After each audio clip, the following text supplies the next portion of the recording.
I'm Steve Wiggins, and this is the Groundworks Ministries podcast. Today we're reading from the book of Ecclesiastes, chapter 2. Let's focus on verses 24 through 26. There is nothing better for a man than to eat, drink, and enjoy his work. I've seen this is from God's hand, because who can eat and who can enjoy life apart from him? For to the man who is pleasing in his sight, he gives wisdom, knowledge, and joy.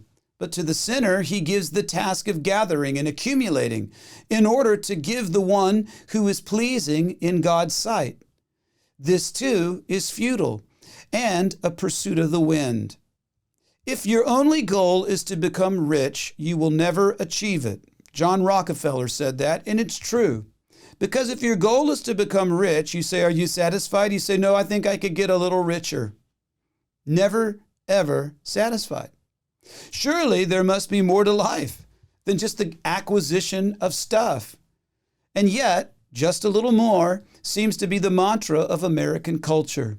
Greed and gluttony are most certainly at the epicenter of our nation's current financial dilemmas. You know, it's not hard to find a rich man, but have you ever found one that's satisfied? Rock stars and actors are among the most depressed people around. You see, the more wealth we acquire, the less the emptiness is satisfied. No, contented men and women are surely rare these days. And I'm reminded of the story of the simple Mexican fisherman. You've probably heard it. One day, the Mexican was fishing on the river shore, minding his own business, when an American businessman on vacation approached him. Sir, the American asserted, I've been watching you from down the river. And during that time, you've caught 5 fish for every one that I caught. And all your fish are twice the size of mine. What is your secret?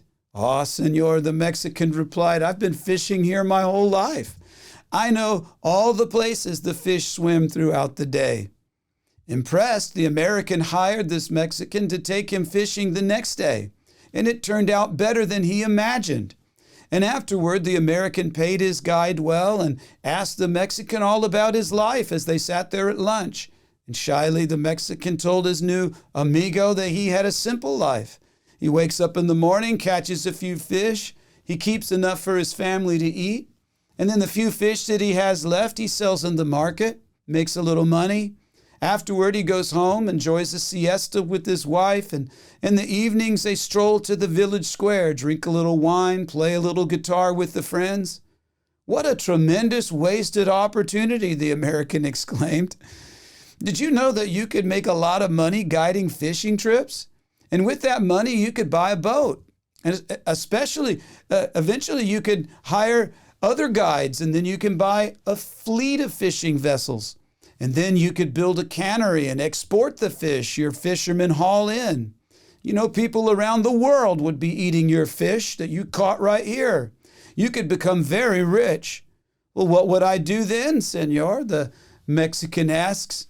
Proudly, the American said, well, then you could retire.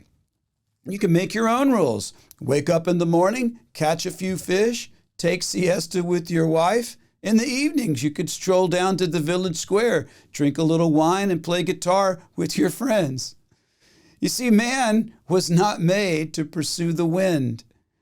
Be content with what the Lord has given you, and don't overcomplicate it. You know, life is short, so let's live it well. Let's live it for the Lord. I'm Steve Wiggins, and this is the Groundworks Ministries podcast. Now, Groundworks Ministries operates entirely through financial donations from faithful people like you. And yes, we need your monthly support. Donating is secure and it's easy at our website, groundworksministries.com. Another way to help is to tell people about Groundworks Ministries. You can share these podcasts with friends and family and on your social media. And of course, you can always direct folks to our website, groundworksministries.com.